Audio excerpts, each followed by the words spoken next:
In 2044, the United States has suffered economic collapse, causing severe social decay and growth in organized crime.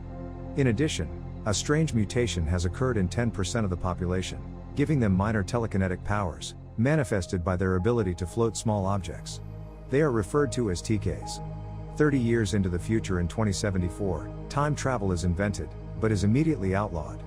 However, because by that point tracking technology has rendered it nearly impossible to dispose of bodies secretly, crime bosses turn to time travel to send their targets to the past, the movie's present, to be killed by loopers, hired guns paid in silver to kill whoever is sent to them. The victims have bags over their heads, and silver bars strapped to their backs. This comes at a price. The severe sanctions on time travel mean that crime bosses eventually need to end a looper's contract, and also eliminate any traces of their working relationship, so they send his older version back to be killed by his younger self, referred to as closing the loop, which each looper must do himself. They're paid in gold for this, to live the rest of their lives in comfort. 25-year-old Joe is a looper for a mafia organization in Kansas City. Abe, Joe's boss, owns a club that Joe frequents and spends time at with a showgirl named Susie. Abe was sent back in time to oversee the loopers. In addition, Abe commands Kid Blue led Gat Men, his muscle. Gat Men are so called because they use Magnum revolvers, which are more accurate and have a longer range than a looper's blunderbuss shotgun, which is only good for close combat. One night at the club, a fellow looper makes announcing that he has just closed his loop. A reason to celebrate is the substantial return in gold. Joe and the other loopers start to notice that loops are being closed at a faster rate as they continue their work. Seth, a friend of Joe's and another looper, comes to him one night in a panic, saying that he tried to close his own loop but was unable to. According to Seth, when his victim first showed up, he was singing to him as a child the same song his mother had taught him. Seth was unable to murder him because he knew it was his future self. The Rainmaker, a new crime lord who has started a reign of terror in the future, is described by old Seth to Seth. When the Gat Men knock on Joe's door after that, Joe hides Seth in the floor safe of his apartment. The Gat Men take Joe into Abe because they believe he is protecting Seth. Joe and Abe agree to a deal. He can go free if he gives up Seth. If he doesn't, they can certainly make life difficult for him by taking half of the silver he has been saving up for his retirement in France. If they don't kill him, though, it will upset things in the future. Joe abandons Seth right away. Abe suggests Joe visit China rather than France. Avoid visiting France. Travel to China. I come from the future. I'm aware of these facts. Old Seth tries to scale a barbed wire fence but notices that words are written in old scars on his arm, directing him to an address. One of his fingers vanishes after he chooses to ignore it. One more finger disappears shortly after that. As if the digits were amputated many years ago, the stubs are not bloody. Then his nose's tip is amputated. Old Seth gets back in his car and drives to the address he was given. He loses a foot while running toward it, then it appears both of them, and he falls to the ground and crawls to the door. As Kid Blue opens the door after he bangs on it, he shoots the man.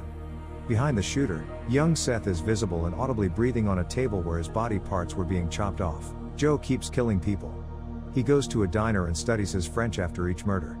When the intended victim is late, he is perplexed as he waits to carry out one murder. He is served by a waitress named Beatrix. When the person finally shows up, there is no bag covering his head. Joe attempts to shoot Old Joe because he recognizes him as his older self.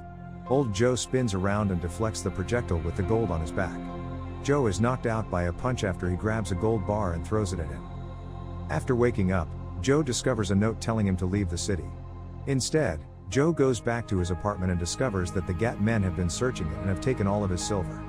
Kid Blue is captured inside his floor safe, but he is attacked by another Gat Man, falls off his fire escape, and goes unconscious. This sequence of events is explained by flashbacks. Joe closes his loop and relocates to Shanghai on Abe's advice. We quickly skip over the following 30 years and note that Joe enjoys a comfortable retirement. He still needs to work with neighborhood crime gangs to make ends meet, though, as his drug use quickly depletes his financial resources. Until he meets a lovely, compassionate woman who aids him in becoming sober. He gets married and starts a family. Life is good up until the 30th year, when he is seized and made ready to be sent back in time to be killed. He succeeds in getting his hood off, escaping the wrist restraints, and killing his assailants. After that, he enters the time machine. We witness the progression of the earlier events and Old Joe's escape in Joe's truck. He goes out and purchases every first aid item he can find before arriving at Joe's apartment. Old Joe witnesses young Joe crashing to the ground on a car after falling from the balcony. He is saved, and then he vanishes once more. When letters start to form on old Joe's hand and arm, spelling out Beatrix, he is looking up some cryptic numbers in the library. At the diner, old Joe runs into young Joe. They place identical food orders. "I know you have a gun pointed at me under the table," old Joe tells Joe after asking how his French lessons are going. "It's okay that you didn't understand everything," old Joe says when young Joe doesn't. The answer is yes. He's happy to have picked up the language, as old Joe says. More information about the Rainmaker is provided by old Joe to Joe, including the fact that in just 6 months, he managed to seize control of every major criminal organization. He is in charge of the closing of all loops and the mass executions and purges of vagrants. When old Joe was apprehended, the gangsters accidentally killed his wife. Old Dale, one of Joe's looper co-workers, had given old Joe a numerical sequence just before this that might help him locate the Rainmaker. Old Joe is aware that the young person who will grow up to be the Rainmaker resides in the same county as Joe in the present. Old Joe would never be apprehended and his wife would still be alive if he were to kill the Rainmaker. The Rainmaker is only known to have a synthetic jaw and to have witnessed the murder of N. Old Joe hands Joe his mother. When old Joe learns that young Joe still has murderous intentions toward him, they start fighting. The diner has been emptied, as seen by both Joes. There is no longer any staff or customers. GAT men suddenly barged by a piece of a map with an address and a series of numbers on it and says the Rainmaker might live there. Young Joe and the GAT men shoot at old Joe as he runs off. Young Joe also flees as the GAT men then begin shooting at him. Young Joe travels to Sarah's farmhouse, where she resides with her son Sid, by following the GPS coordinates. When Joe shows Sarah the map, Sarah immediately recognizes the digits as Sid's birthday and the serial number of the hospital where he was born, which prompts young Joe to explain the situation regarding the Rainmaker. Sarah demonstrates her extensive knowledge of loopers and their operation. 3 potential children born on the same day in the same hospital were identified by the database old Joe used with the string of digits, and he intends to murder them. Sid is curious even though Sarah warns him to avoid Joe. He becomes friends with Joe and shares some of his toy electronics with Joe. Joe and Sarah can signal one another thanks to the transmitters Sid builds. Joe is very taken aback by the 5-year-old's advanced work. On his way to a birthday party, old Joe follows one of the potential Rainmaker kids. After killing him, he begins to cry when he realizes that the victim is still alive and well in his past. The wrong child was murdered by him. When he realizes that Susie, his ex-girlfriend from 30 years ago, is living there with her son, he is reluctant to go to the home of the other child. He waits in their apartment rather than killing the child right away. As young Joe and Sarah develop a close bond, he finds out that she possesses slightly stronger telekinetic powers than other TKs, and that Sarah's sister took care of Sid for a couple of years before her unexplained death. Sid assumes Sarah's sister was his mom and refuses to accept Sarah as his real mother.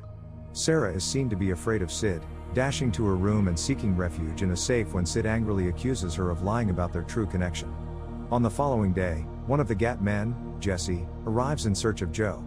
Sid assists Joe in evading him, and Jesse departs. While Sid and Joe are hidden away from Jesse, Joe shares his personal story of how his own mother gave him up to the panhandlers, resulting in his upbringing without her and ultimately leading to his life as a killer and drug user. Jesse grows suspicious of Sarah, and returns, holding Sarah at gunpoint when Joe descends the stairs. As Joe endeavors to negotiate with Jesse, Sid begins to descend the stairs, gets startled by Jesse, tumbles down, and enters into a fury. He releases a massive telekinetic explosion, ending Jesse's life. Jesse's blood gushes out of his chest, hinting at the origin of the Rainmaker's moniker. Sid's exceptional telekinetic powers confirm to Joe that Sid is indeed the Rainmaker, and that Sarah's sister lost her life when Sid couldn't control his abilities. Joe locates Sid sobbing in the sugarcane fields and offers him solace. Sarah aids Joe in understanding that this child requires love and may not transform into the Rainmaker if raised in a nurturing environment. Concurrently, Kid Blue has traced old Joe to Susie's residence, apprehending him when he intrudes to murder the youngster.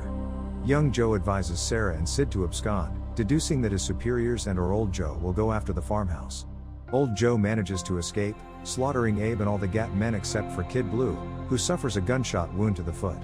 As the pair of Joes confront one another in proximity to Sarah's dwelling, Kid Blue launches an assault and is ultimately killed by young Joe. Sarah and Sid try to escape by driving away, but old Joe starts firing at their vehicle. Sid wants Sarah to halt the truck so they don't get closer, but instead, Sarah accelerates, intending to run old Joe over. Frightened, Sid employs his TK powers, causing the truck to flip.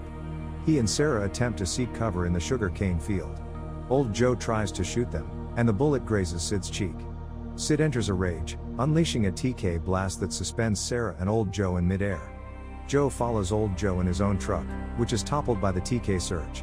Sarah soothes Sid by repeatedly expressing her love, reassuring him that everything will be fine.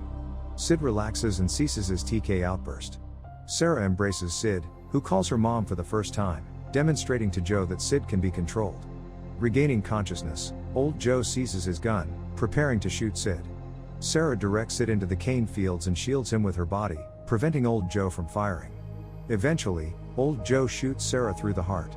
Witnessing his mother's death, Sid escapes into the sugar cane fields and onto a slow-moving freight train.